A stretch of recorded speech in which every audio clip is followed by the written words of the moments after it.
Yan, gatang puso ng saging na naman tayo ngayon.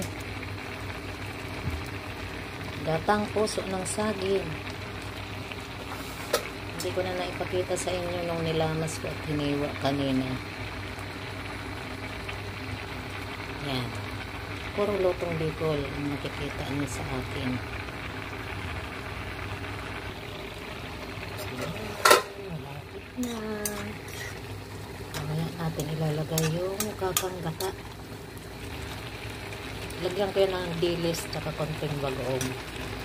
Nugasan ko ng konti yung bagoong alamang para hindi maalat. O hugasan nyo ng kaunti ang bagoong alamang para tama lang ang alat.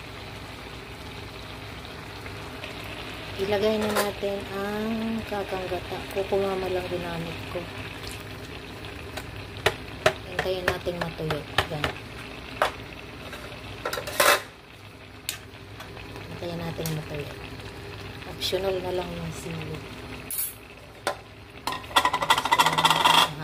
Sili. Yan.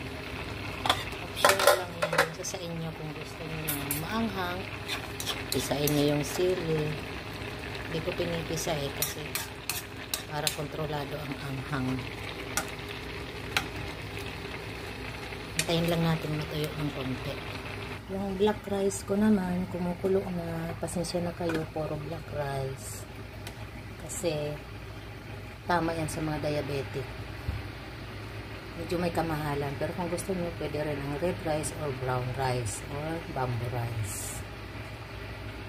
Yan. Kumukulo na siya. Ayan, okay na siya. Sabi ko nga, may kunting sabaw-sabaw yan kasi pag may natira, pag ininit mo, may kunting sabaw pa. Yan.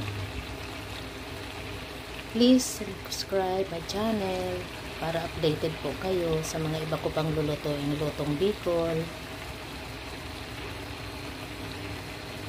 Subscribe and like. Thank you po.